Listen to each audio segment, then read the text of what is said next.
ರೇಂಜ್ಗೆ ಸಿಕ್ಕಾಪಟ್ಟೆ taste improve ಆಗಿರೋದಕ್ಕೆ ನಾನಂತರೂ ಕಾರಣ ಅಲ್ಲ. ಅದಕ್ಕೆ ಟೀಮ್ ಆಗಿ ಹೇಗೆ ಸಾಲ್ವ್ ಮಾಡಬೇಕು ಅನ್ನೋದ್ರ ಬಗ್ಗೆ ಯೋಚನೆ ಮಾಡಬೇಕು. ಅರ್ಧ ಗಂಟೆ ನೆನೆಸಿದ್ರೆ ನೀಟಾಗಿ ಈ ಥರ ಸಿಪ್ಪೆ ಬರುತ್ತೆ. ಜೇನಾ ತುಂಬ ಆದಂತಹ ಪೌಡರ್ಸ್ ಇರೋದ್ರಿಂದ ಅದನ್ನು ಬರೆದಿಟ್ಕೊತೀನಿ. ತುಂಬ ಜನ ಕೇಳ್ತಿರ್ತೀರ ನೇಸರಂಗೆ ಬಟ್ಟೆ ಎಲ್ಲಿ ತಗೋತೀರಾ ಅಂತ. ಯೂಶ್ವಲಿ ನಾನು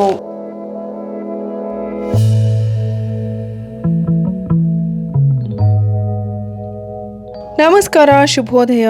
ಮಾರ್ನಿಂಗ್ ಸ್ಕಿನ್ ಕೇರ್ ರೂಟೀನ್ ಮುಗಿಸ್ಕೊಂಡ್ಬಿಡ್ತೀನಿ. ಮನೆ ಒಳಗಿರಲಿ ಹೊರಗಿರಲಿ ಸನ್ಸ್ಕ್ರೀನ್ ಈಸ್ ಮಸ್ಟ್. ನಾನು ತುಂಬ ವರ್ಷಗಳ ಕಾಲ ನೆಗ್ಲೆಕ್ಟ್ ಮಾಡಿ ತಪ್ಪು ಮಾಡಿದ್ದೀನಿ. ಬಟ್ ಈಗ ನನ್ನ ಸ್ಕಿನ್ ಕೇರ್ ರೂಟೀನಲ್ಲಿ sunscreen plays a huge role. ಅದರಲ್ಲೂ ಡಾಕ್ಟರ್ ಶೇಡ್ಸ್ ರವರ kesar and kojic acid sunscreen ನನ್ನ ಫೇವ್ರೆಟ್ ಸನ್ಸ್ಕ್ರೀನ್ಗಳಲ್ಲೊಂದು. ಯಾಕಂದ್ರೆ it is packed with power of nature and science. ಇದರಲ್ಲಿರೋ ಕೋಜಿಕ್ ಆಸಿಡ್ ಮೆಲನಿನ್ ಪ್ರೊಡಕ್ಷನ್ ನ ತಡೆಗಟ್ಟಿ ಪಿಗ್ಮೆಂಟೇಷನ್ ರಿಡ್ಯೂಸ್ ಮಾಡೋದಕ್ಕೆ ಸಹಾಯ ಮಾಡಿದ್ರೆ kesar extract provides glowing skin in the long term. ಇದರಲ್ಲಿ SPF 50 ಇದ್ದು PA4+ ಬ್ರಾಡ್ ಸ್ಪೆಕ್ಟ್ರಮ್ ಪ್ರೊಟೆಕ್ಷನ್ ಕೂಡ ಇದೆ. ಹಾಗೆಯೇ UVA UVB ರೇಸ್ ಇಂದನೂ ಕೂಡ ಪ್ರೊಟೆಕ್ಷನ್ ಕೊಡುತ್ತೆ. ಹಾಗೆಯೇ ಇದು ಅಲ್ಟ್ರಾ ಲೈಟ್ ವೇಟ್, ಕ್ವಿಕ್ ಆಗಿ ಅಬ್ಸಾರ್ಬ್ ಆಗುತ್ತೆ, 0% ವೈಟ್ ಕಾಸ್ಟ್. ಹಾಗಾಗಿ ಡೈಲಿ ಯೂಸ್ಗೆ ಬೆಸ್ಟ್ ಚಾಯ್ಸ್. ಸೊ ಪ್ರೊಟೆಕ್ಷನ್ ಜೊತೆಗೆ ಈವನ್ ಟೋನ್ ಅಂಡ್ ಗ್ಲೋಯಿಂಗ್ ಸ್ಕಿನ್ಗೆ ಈ ಸನ್ಸ್ಕ್ರೀನ್ ನ ನೀವು ಪರ್ಚೇಸ್ ಮಾಡಬೇಕಂದ್ರೆ ನನ್ನ ಕುಪಾನ್ ಕೋಡ್ ನ ಬಳಸಿ ಡಾಕ್ಟರ್ ಶೀಟ್ಸ್ ರವರ ವೆಬ್ಸೈಟ್ ಅಲ್ಲಿ 20% ಆಫ್ ಪಡಿಬಹುದು. ಹಾಗೆ ಅಮೆಜಾನ್, ನೈಕಾ, ಫ್ಲಿಪ್ಕಾರ್ಟ್, ಪರ್ಪಲ್ ಅಲ್ಲೂ ಕೂಡ ಈ ಪ್ರಾಡಕ್ಟ್ ನ ಪರ್ಚೇಸ್ ಮಾಡಬಹುದು.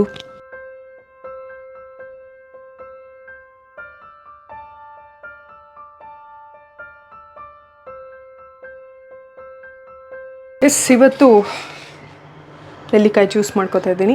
ವಾಶ್ ಮಾಡ್ಕೊಂಡ್ಬಿಡ್ತೀನಿ. ನಾನು ಸಾಕಷ್ಟು ವ್ಲಾಗ್ಗಳಲ್ಲಿ ಹೇಳಿದ್ದೀನಿ, ಬೆಳಗ್ಗೆ ಎದ್ದ ತಕ್ಷಣ ಈ ರೀತಿ ನೆಲ್ಲಿಕಾಯಿ ಜ್ಯೂಸ್ ಅಥವಾ ABC ಜ್ಯೂಸ್, ಇಲ್ಲ ಬರೀ ಬೀಟ್ರೂಟ್, ಬರೀ ಕ್ಯಾರೆಟ್ ಜ್ಯೂಸ್, ಅಥವಾ ಒಂದು ಲೋಟ ಬಿಸಿನೀರಿಗೆ ಸ್ವಲ್ಪ ಅರಿಶಿನ ಹಾಕ್ಕೊಂಡು ಕುಡಿಯೋದು, ಇಲ್ಲ ನಿಂಬೆಹಣ್ಣು ಹಾಕ್ಕೊಂಡು ಕುಡಿಯೋದು, ಈ ಥರದ್ದೆಲ್ಲ ಬೆಳಗ್ಗೆ ತಕ್ಷಣ ಅಂದರೆ ಖಾಲಿ ಹೋಟೆಲ್ ಮಾಡೋದ್ರಿಂದ ಅದರ ಪ್ರಯೋಜನಗಳು ಜಾಸ್ತಿ ಸಿಗುತ್ತೆ. ಹೇಗಿದ್ದರೂ ಬೆಳಗ್ಗೆ ಎದ್ದ ತಕ್ಷಣ ಎಲ್ಲರೂ ನೀರು ಕುಡಿತೀವಿ. ಸೊ ಕುಡಿತೀವಿ. ಈ ಥರದ್ದು ಏನಾದರೂ ಕುಡಿದ್ರೆ ಸ್ವಲ್ಪ ಹೆಲ್ತ್ ಬೆನಿಫಿಟ್ಸ್ ಎಲ್ಲ ಅಂತ ಅಷ್ಟೇ. ಆ್ಯಕ್ಚುಲಿ ಸುಮಾರು ದಿನಗಳೇ ಆಗೋಯಿತು ಎಕ್ಸಸೈಸ್ ಮಾಡೋದಕ್ಕೆ ಆಗ್ತಾಯಿಲ್ಲ ಅಂದರೆ ನಾನು ಅದನ್ನು ನನ್ನ ಟೈಮ್ಗೆ ಅಥವಾ ನೇಸರ ಅವ್ರನ್ನ ಎಲ್ಲ ಬ್ಲೇಮ್ ಮಾಡಲ್ಲ. ನನಗೆ ಏನೋ ಗೊತ್ತಿಲ್ಲ ಯಾಕೆ ಹಿಂಗೆ ಮಾಡ್ತಿದ್ದೀನಿ ಗೊತ್ತಾಗ್ತಿಲ್ಲ. ಎಷ್ಟು ಚೆನ್ನಾಗಿ ಗಾಡಿ ಓಡ್ತಾ ಇರುತ್ತೆ ಆಯಿತಾ, ಸಡನ್ನಾಗಿ ಏನೋ ಈಗ ನೋಡಿ ಊರಿಗೆ ಹೋಗಿ ಬಂದಿದ್ದು ಏನಾರು ಒಂದು ಚಿಕ್ಕ ಬ್ರೇಕ್ ಆಯಿತು ಅಂದರೆ ಮುಗೀತು ಅಲ್ಲಿಗೆ. ನೆಲ್ಲಿಕಾಯಿ ಹಾಕ್ಕೊಂಡೆ,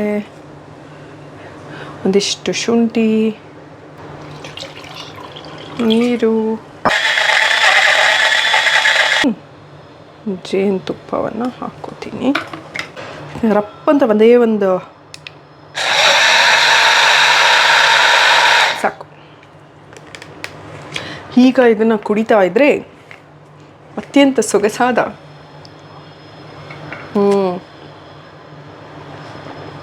ಹಾಗೆಯೇ ತುಂಬ ಜನ ನೇಸರಂಗೆ ಇನ್ನೊಂದು ಹೇಳಬೇಕು ಏನು ಗೊತ್ತಾ, ನಾನು ಯಾವುದಾದ್ರೂ ಒಂದು ವಿಷಯದ ಬಗ್ಗೆ, ಒಂದು ರೆಸಿಪಿ ಬಗ್ಗೆ, ಒಂದು ಏನಾದರೂ ನ್ಯಾಚುರಲ್ ಹೆಲ್ತ್ ಟಿಪ್ ಬಗ್ಗೆ ಹೇಳೋಣ ಅಂತ ಅಂದ್ಕೊಂಡು ಕೆಲವೊಂದು ವೀಡಿಯೋಸ್ ಮಾಡಿದೆ.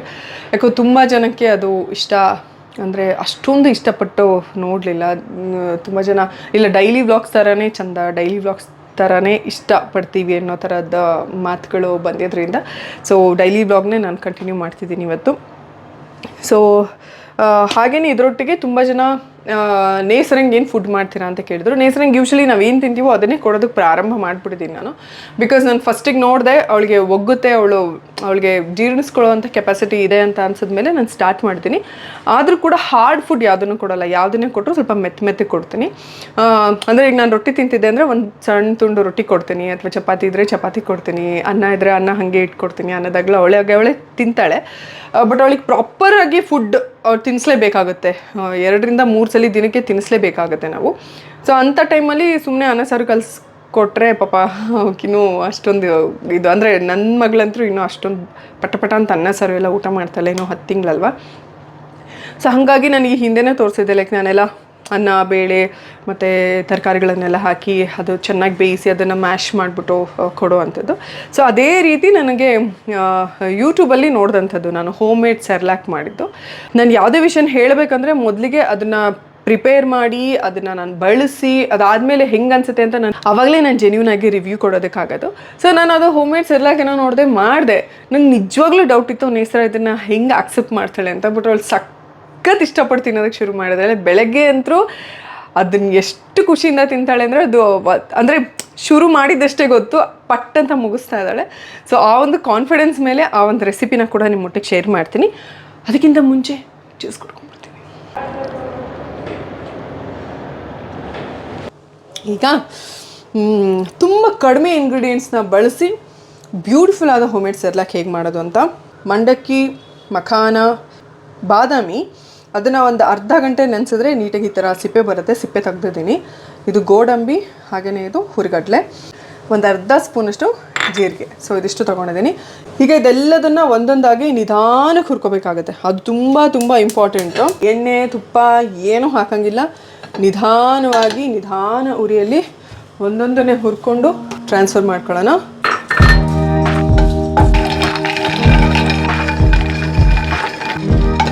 ಮಾಡ್ತಾ ಇದ್ದೀವಿ. ಜೇನಮ್ಮ ನಿಮ್ಮದೇ ಫುಡ್ ಮಾಡ್ತಾ ಇದ್ದೀವಿ, ನನಗೂ ಖುಷಿ ಕೊಡವಾ ಜೇನಾ. ತುಂಬ ಜನ ಕೇಳ್ತಿರ್ತಾರೆ ನನಗೆ ಹಿಂಗೆ ಮ್ಯಾನೇಜ್ ಮಾಡ್ತಿರೋದೈತಿ ಹಾಗೆ ಹೀಗೆ ಅಂತ. ನಿಜವಾಗ್ಲೂ ಅಂಥ ದೊಡ್ಡ ವಿಷಯ ಏನಲ್ಲ. ಬಿಕಾಸ್ ಈಗಂತರೂ ದಿನ ಶೂಟಿಂಗ್ ಆ ಥರದ್ದೆಲ್ಲ ಏನೂ ಇಲ್ಲ. ಆಲ್ಮೋಸ್ಟ್ ಫ್ರೀ ಟೈಮಲ್ಲಿ ಇರ್ತೀನಿ. ಆ್ಯಂಡ್ ಮಿಕ್ಕಿದ್ದಕ್ಕೆಲ್ಲ ನನಗೆ ನಾನು ಹೆಲ್ಪ್ ತೊಗೋತೀನಿ. ಆದರೆ ನೇಸರ ವಿಷಯಕ್ಕೆ ಬಂದರೆ ಮಾತ್ರ ಎಲ್ಲ ನಾನೇ ಮಾಡ್ತೀನಿ. ಅದು ಈಗ ಆಲ್ಮೋಸ್ಟ್ ಹುರಿಗಡಲೆ ಹುರಿದಿದೆ. ಏನು ಜೀರಿಗೆ ಇತ್ತಲ್ಲ, ಒಂದು ಅರ್ಧ ಚಮಚ ಜೀರಿಗೆನೂ ಇದಕ್ಕೆ ಹಾಕ್ಕೊಂಡು ಇನ್ನೊಂದು ನಿಮಿಷ ಫ್ರೈ ಮಾಡ್ಕೊಂಡ್ಬಿಡ್ತೀನಿ. ಆಲ್ಮೋಸ್ಟ್ ಎಲ್ಲದನ್ನು ನಿಧಾನವಾದ ಉರಿಯಲ್ಲಿ ಹುರ್ಕೊಂಡಿದ್ದೀನಿ. ಈಗ ಒಂದು ಅರ್ಧ ಗಂಟೆ ಇದನ್ನು ಪೂರ್ತಿ ತಣ್ಣಗಾಗೋದಕ್ಕೆ ಬಿಡಬೇಕಾಗುತ್ತೆ. ಯಾವುದೇ ಒಂದು ಮಕ್ಕಳದು ಪೌಡರ್ ಮಾಡುವಾಗ ಸ್ವಲ್ಪ ಹರಿಬರಿ ಮಾಡ್ದೇ ಸ್ವಲ್ಪ ಸಮಾಧಾನದಿಂದನೇ ಮಾಡಬೇಕಾಗುತ್ತೆ. ಅಂದರೆ ಮಾತ್ರ ರುಚಿ ಚೆನ್ನಾಗಿ ಬರುತ್ತೆ, ಟೆಕ್ಸ್ಚರ್ ಚೆನ್ನಾಗಿ ಬರುತ್ತೆ, ಪೌಡರ್ ಚೆನ್ನಾಗಿ ಬರುತ್ತೆ. ಸೊ ಇದನ್ನೊಂದು ಅರ್ಧ ಗಂಟೆ ತಣ್ಣಗಾಗೋದಕ್ಕೆ ಬಿಡ್ತೀನಿ. ತಣ್ಣಗೆ ಆದಮೇಲೆ ಬ್ಲೆಂಡ್ ಮಾಡ್ಕೊತೀನಿ. ನೀವು ಸ್ವಲ್ಪ ದೊಡ್ಡದಾಗಿದೆ, ಸ್ವಲ್ಪ ಒರಟಿದ್ರೂ ತಿನ್ನುತ್ತೆ ಅಂದರೆ ಹಾಗೆ ಯೂಸ್ ಮಾಡ್ಬೋದು. ಯೂಶ್ವಲಿ ನಾನು ನೇಸನಿಗೆ ಹಾಗೆ ಡೈರೆಕ್ಟಾಗಿ ಕೊಡೋದಕ್ಕೆ ಹೋಗಲ್ಲ. ಅದನ್ನ ಮತ್ತೆ ಜರಡಿ ಹಿಡಿತೀನಿ. ಒಂದು ಫೈನ್ ಪೌಡರ್ ಥರನೇ ಸಿಗುತ್ತೆ. ಸೊ ಅದನ್ನು ಹೇಗೆ ನಾನು ತಿನ್ನಿಸ್ತೀನಿ, ಏನೇನೆಲ್ಲ ಆಪ್ಷನ್ಸ್ ಇದೆ ಅನ್ನೋದನ್ನು ಕೂಡ ನಿಮ್ಗೆ ಹೇಳ್ತೀನಿ. ಈಗ ಎಲ್ಲವೂ ತಣ್ಣಗಾಗಿದೆ. ತಣ್ಣಗಾದ ತಕ್ಷಣ ನಿಮಗೆ ಗೊತ್ತಿರುತ್ತೆ ಸ್ವಲ್ಪ ಕ್ರಿಸ್ಪಿ ಅಂತಲೇ ಅನಿಸ್ತಾ ಇರುತ್ತೆ. ಅದೇ ತುಂಬ ಮುಖ್ಯ. ಬಿಕಾಸ್ ಬ್ಲೆಂಡರ್ಗೆ ಹಾಕಿ ನಾವು ಅದನ್ನು ನೀಟಾಗಿ ಬ್ಲೆಂಡ್ ಮಾಡಿದಾಗ ಈ ರೀತಿ ಪೌಡರ್ ಸಿಗುತ್ತೆ. ಅದನ್ನು ಜರಡಿ ಹಿಡಿದು ನೋಡಿ, ಇನ್ನೂ ಫೈನ್ ಪೌಡರ್ ನನಗೆ ಸಿಕ್ತು. ಅದನ್ನು ಒಂದು ಗಾಜಿನ ಬಾಟಲ್ನಲ್ಲಿ ಶೇಖರಣೆ ಮಾಡಿಡ್ಬೋದು. ನಾನು ಬೇರೆ ಬೇರೆ ರೀತಿಯಾದಂತಹ ಪೌಡರ್ಸ್ ಇರೋದ್ರಿಂದ ಅದನ್ನು ಬರೆದಿಟ್ಕೊಳ್ತೀನಿ. ಸೊ ಇದನ್ನು ಮಾಡೋದು ಕೂಡ ತುಂಬಾ ಸುಲಭ. ಸ್ವಲ್ಪ ನೀರನ್ನು ಬಿಸಿ ಮಾಡಬೇಕಾಗತ್ತೆ. ಒಂದು ಬೌಲಲ್ಲಿ ನಿಮಗೆ ಎಷ್ಟು ಪ್ರಮಾಣ ಬೇಕೋ, ನಿಮಗೂ ಎಷ್ಟು ತಿನ್ನುತ್ತೋ ಅಷ್ಟು ಪೌಡರ್ನ ಹಾಕ್ಕೊಂಡು ಬಿಸಿ ನೀರನ್ನು ಹಾಕಿ ಈ ರೀತಿ ಕಲಿಸ್ಕೋಬೇಕಾಗತ್ತೆ. ಸೊ ಇದನ್ನು ಕೂಡ ನೀವು ಡೈರೆಕ್ಟಾಗಿ ಫೀಡ್ ಮಾಡ್ಬೋದು. ಬಟ್ ನಾನು ಇದರೊಟ್ಟಿಗೆ ಒಂದು ಬಾಳೆಹಣ್ಣನ್ನು ಮ್ಯಾಶ್ ಮಾಡಿ ಅದನ್ನು ಕಲಸಿ ಅದನ್ನು ತಿನ್ನಿಸ್ತೀನಿ. ಸ್ವಲ್ಪ ಸಿಹಿ ಸಿಹಿ ಇರುತ್ತೆ, ತುಂಬಾ ರುಚಿ ಅನಿಸುತ್ತೆ. ಖುಷಿಯಾಗಿ ಮಕ್ಕಳು ಊಟ ಮಾಡುತ್ತೆ. ಹೋಪ್ ಇದು ನಿಮಗೆ ಖಂಡಿತವಾಗ್ಲೂ ಸಹಾಯ ಆಗುತ್ತೆ ಅಂತ ಭಾವಿಸ್ತೀನಿ. ಇದರೊಟ್ಟಿಗೆ ಬೇರೆ ಬೇರೆ ರೀತಿಯ ಸೆರ್ಲಾಕ್ ಪೌಡರ್ನ ಕೂಡ ನಾನು ಟ್ರೈ ಮಾಡ್ತೀನಿ. ಅದನ್ನು ಕೂಡ ಡೆಫಿನೆಟ್ಲಿ ಶೇರ್ ಮಾಡ್ತೀನಿ. ಹಾಗೆಯೇ ಇವತ್ತಿನ ಬ್ರೇಕ್ಫಾಸ್ಟ್ ಕಮ್ ಲಂಚ್ ರಾಗಿ ರೊಟ್ಟಿ ಎಲ್ಲ ತರಕಾರಿ ಹಾಕಿ ಮಾಡಿರೋದು ಸಕ್ಕತ್ತಾಗಿದೆ. ರಾಗಿ ರೊಟ್ಟಿ, ಬೇಳೆ ಮತ್ತು ಹೀರೆಕಾಯಿ ಪಲ್ಯ, ಬೀನ್ಸ್ ಪಲ್ಯ, ಕೆಂಪು ಚಟ್ನಿ, ಇದಿಷ್ಟು ಬ್ರೇಕ್ಫಾಸ್ಟ್ ಕಮ್ ಊಟ ಇವತ್ತಿಂದು. ಎಸ್, ಒಳ್ಳೆ ರೊಟ್ಟಿ ಊಟ ಆಯಿತು. ಮತ್ತು ರಾತ್ರಿ ತನಕ ಮಿಸ್ಗಾಡಂಗಿಲ್ಲ ಆ ಥರ. ಕರೆಕ್ಟ್ ಟೈಮ್ಗೆ ಪಾರ್ಸಲ್ ಬಂದಿದೆ. ಆ್ಯಕ್ಚುಲಿ ತುಂಬ ಜನ ಕೇಳ್ತಿರ್ತೀರ ನೇಸರಂಗೆ ಬಟ್ಟೆ ಎಲ್ಲಿ ತಗೋತೀರಾ ಅಂತ. ಯೂಶ್ವಲಿ ನಾನು ಫಸ್ಟ್ ಕ್ರೈಯಲ್ಲಿ ತೊಗೋತೀನಿ, ಹಾಪ್ಸ್ಕಾಚಲ್ಲಿ ತೊಗೋತೀನಿ, ಹೊರಗಡೆ ಎಲ್ಲಾದರೂ ಹೋದರೆ ತೊಗೋತೀನಿ. ಆನ್ಲೈನಲ್ಲೇ ತುಂಬ ಪರ್ಚೇಸ್ ಮಾಡೋದು. 95% ನಾನು ಅವ್ರಿಗೆ ಆನ್ಲೈನಲ್ಲೇ ತೊಗೊಳೋದು. ಇಲ್ಲ ಒಂದು 5% ಹೊರಗಡೆ ಹೋದಾಗ ತುಂಬ ಚೆನ್ನಾಗಿ ಕಾಣಿಸ್ತಾ ಇದೆ, ತಡ್ಕೊಳಕ್ಕಾಗ್ತಿಲ್ಲ ಅಂದಾಗ ಮಾತ್ರ ಹೊರಗಡೆ ಪರ್ಚೇಸ್ ಮಾಡ್ತೀನಿ. ನಂಗೆ ಆನ್ಲೈನೇ ಏನೋ ಒಂಥರ ಬೆಟರ್ ಆಪ್ಷನ್ಸ್ ಜಾಸ್ತಿ ಇರುತ್ತೆ. ಮತ್ತು ತಲೆನೋವಿರಲ್ಲ ಅಲ್ಲಿಗೆ ಹೋಗಬೇಕು ಅಂತ. ಒಂದೇ ಸಲಿಗೆ ಒಂದು 5-6 ಬುಕ್ ಮಾಡಿಬಿಡ್ಬೋದು. ಸೊ ಹಾಗಾಗಿ ಓಪನ್ ಮಾಡ್ತೀನಿ. ನಾನು ಕೂಡ ಒಂದು ಅಮೆಝಾನಿಂದ ಡ್ರೆಸ್ ತರಿಸಿದೆ, ಅದನ್ನು ಓಪನ್ ಮಾಡಿಬಿಡ್ತೀನಿ. ನೋಡೋಣ ಅವಳು ಹೇಗೆ ರಿಯಾಕ್ಟ್ ಮಾಡ್ತಾಳೆ ಅಂತ. ಸುಮಾರು ಜನ ನಾನು ಹೇಳೋದು ಕೇಳಿದ್ದೀನಿ, ಅಯ್ಯೋ ಹುಡುಗಿಯರಿಗಾದ್ರೆ ಎಷ್ಟು ಚೆನ್ನಾಗಿ ರೆಡಿ ಮಾಡ್ಬೋದು, ಹುಡುಗರಿಗೆ ಆಗೋದಿಲ್ಲ. ನೀನು ಹಂಗೇನಿಲ್ಲಪ್ಪ. ಹುಡುಗರಿಗೂ ಆ್ಯಕ್ಚುಲಿ ಹುಡುಗಿಯರಿಗೆ ಎಷ್ಟು ಆಪ್ಷನ್ಸ್ ಇದೆನೋ ನೀವು ಆನ್ಲೈನಲ್ಲಿ ಹೋಗಿ ನೋಡಿದ್ರೆ ಹುಡುಗರಿಗೂ ಅಷ್ಟೇ ಆಪ್ಷನ್ಸ್ ಇರುತ್ತೆ. ಎಷ್ಟು ಚಂದ ಶರ್ಟ್ಸು, ಚಡ್ಡಿಗಳು, ಜೀನ್ಸ್ ಪ್ಯಾಂಟ್ಗಳು, ಸುಮಾರು ಶೂಗಳು ಸೂಪರಾಗಿರುತ್ತೆ.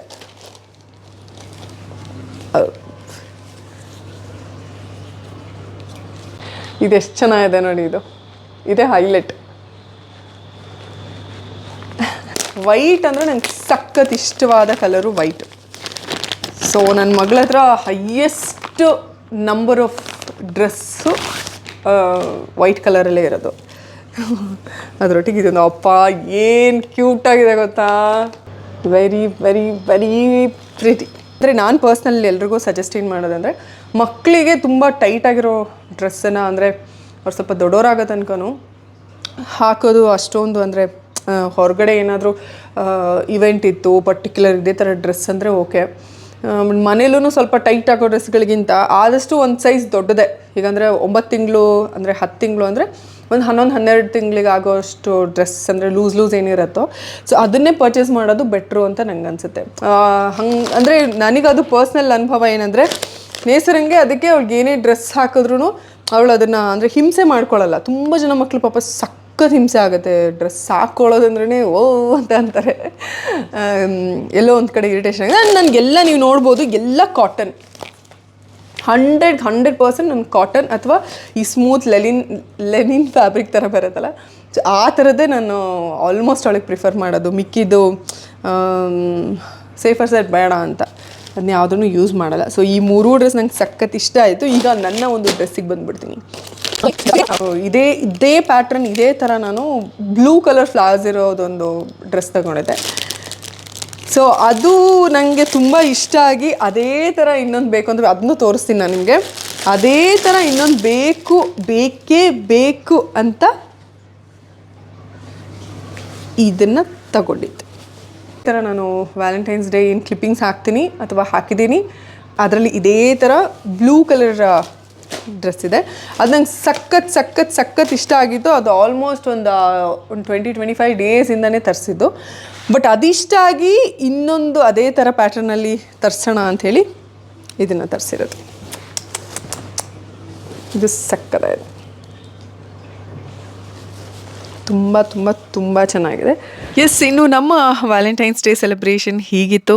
ಇನ್ಫ್ಯಾಕ್ಟ್ ನಮಗೆ ವ್ಯಾಲೆಂಟೈನ್ಸ್ ಡೇ ಸೆಲೆಬ್ರೇಟ್ ಮಾಡಲೇಬೇಕು ಅನ್ನುವಂತಹ ಮನಸ್ಥಿತಿ ನನಗೆ ಯಶುಗೆ ಇಬ್ರಿಗೂ ಇಲ್ಲ. ಆದರೆ ನೇಸರ ಅವರು ಇರೋದ್ರಿಂದ ಎಲ್ಲದನ್ನು ಲೈಕ್ ವ್ಯಾಲೆಂಟೈನ್ಸ್ ಡೇ ಆಗಲಿ ಯಾವುದೇ ಹಬ್ಬ ಹರಿದಿನಗಳಾಗಲಿ ಎಲ್ಲದೂ ಕೂಡ ನಾವು ಅವರೊಟ್ಟಿಗೆ ಮೊದಲ ಆಚರಣೆ ಆಗಿರೋದ್ರಿಂದ ನಾವು ಯಾವುದನ್ನು ಮಿಸ್ ಮಾಡ್ತಿಲ್ಲ, ಎಲ್ಲದನ್ನು ಸ್ಪೆಷಲ್ ಆಗಿರಿಸ್ಬೇಕು ಅನ್ನುವಂಥದ್ದು. ಇನ್ನು ಯಶು ಅವರು ಚೈನ್ ಗಿಫ್ಟ್ ಮಾಡಿದ್ರು. ಇನ್ಫ್ಯಾಕ್ಟ್ ಅದರಲ್ಲಿರುವಂತಹ ಡಾಲರ್ ಸಖತ್ ಥಾಟ್ಫುಲ್ ಅನ್ನಿಸ್ತು. ಲವ್ ಸಿಂಬಲ್ನ ಬ್ಯೂಟಿಫುಲ್ ಆಗಿ ಎಮೋಟ್ ಮಾಡ್ತಾ ಇತ್ತು. ಈ ರೇಂಜ್ಗೆ ಸಿಕ್ಕಾಪಟ್ಟೆ ಟೇಸ್ಟ್ ಇಂಪ್ರೂವ್ ಆಗಿರೋದಕ್ಕೆ ನಾನಂತರೂ ಕಾರಣ ಅಲ್ಲ, ಅದಕ್ಕೆ ಅವರ ಮಗಳು ನೇಸರನೇ ಕಾರಣ ಅಂತ ಹೇಳ್ಬೋದು. ಆಲ್ಸೋ ತುಂಬ ಜನ ನನಗೆ ಇನ್ಸ್ಪೈರಿಂಗ್ ಕಪಲ್, ಬ್ಯೂಟಿಫುಲ್ ಕಪಲ್, ಯಾರ್ದು ದೃಷ್ಟಿ ಬೀಳದೆ ಇರಲಿ ಅಂತೆಲ್ಲ ನನಗೆ ಕಮೆಂಟ್ ಹಾಕ್ತಿರ್ತೀರಾ. ಥ್ಯಾಂಕ್ ಯು ಸೋ ಮಚ್ ನಿಮ್ಮ ಪ್ರೀತಿಗೆ, ವಿಶ್ವಾಸಕ್ಕೆ. ಅದರೊಟ್ಟಿಗೆ ಇದೇ ಸಂದರ್ಭದಲ್ಲಿ ಇನ್ನೊಂದು ಮಾತು, ನಾವು ರಕ್ತ DNA ವಾಟ್ ಎವರ್ ಹಂಚ್ಕೊಂಡು ಹುಟ್ಟಿರುವಂತಹ ಅಪ್ಪ ಅಮ್ಮನೊಟ್ಟಿಗೆ ನಮಗೆ ಸಾಕಷ್ಟು ಭಿನ್ನಾಭಿಪ್ರಾಯ ಇರುತ್ತೆ, ಆಲೋಚನೆಗಳು ಡಿಫ್ರೆನ್ಸ್ ಇರುತ್ತೆ, ಎಲ್ಲದನ್ನೂ ಇರುತ್ತೆ. ಅಂಥದ್ರಲ್ಲಿ ಯಾರ್ದೋ ಮನೇಲಿ ಬೇರೆ ಕಡೆ ಅವ್ರದ್ದೇ ಆದಂತಹ ಯೋಚನಾ ಲಹರಿಯಲ್ಲಿ ಬೇರೆ ಲೈಫ್ ಸ್ಟೈಲಲ್ಲಿ ಬೆಳೆದಂಥವ್ರೊಟ್ಟಿಗೆ 100% ತುಂಬಾನೇ ಭಿನ್ನಾಭಿಪ್ರಾಯಗಳು ಬರೋದು ಸಹಜ. ಪ್ರೀತಿಲಿ ನಾನು ಇಷ್ಟು ದಿನ ಕಲ್ತಿದ್ದೆ ಏನಂದ್ರೆ ತಾಳ್ಮೆ ಬೇಕು. ಹಾಗೇನೆ ಒಬ್ರಿಗೊಬ್ರು ವ್ಯಕ್ತಿಗಳನ್ನ ಬ್ಲೇಮ್ ಮಾಡ್ಕೊಳ್ದೆ ಸಿಚುವೇಶನ್ ಅಲ್ಲಿರುವಂತಹ ಪ್ರಾಬ್ಲಮ್ನ ಟೀಮ್ ಆಗಿ ಹೇಗೆ ಸಾಲ್ವ್ ಮಾಡಬೇಕು ಅನ್ನೋದ್ರ ಬಗ್ಗೆ ಯೋಚನೆ ಮಾಡಬೇಕು. ಇಬ್ರು ಕೈ ಜೋಡಿಸಿ ಕುಟುಂಬದ ಏಳಿಗೆಗೆ ದುಡಿಬೇಕಾಗತ್ತೆ. ಹಾಗೇನೆ ಪ್ರೀತಿ ಶಾಶ್ವತವಾಗಿ ಉಳ್ಕೋಬೇಕು ಅಂದ್ರೆ ಮುಖ್ಯವಾಗಿ ಮ್ಯೂಚುವಲ್ ರೆಸ್ಪೆಕ್ಟ್, ಪರಸ್ಪರ ಗೌರವ ಅನ್ನೋದು ತುಂಬಾನೇ ಮುಖ್ಯ ಆಗುತ್ತೆ. ಎಸ್, ನಿಮ್ಮ ಬದುಕು ಬಂಗಾರವಾಗ್ಲಿ ಅಂತ ಹಾರೈಸ್ತಾ ಇವತ್ತಿನ ವ್ಲಾಗ್ನ ಮುಗಿಸ್ತಾ ಇದ್ದೀನಿ. Lots of love, take care.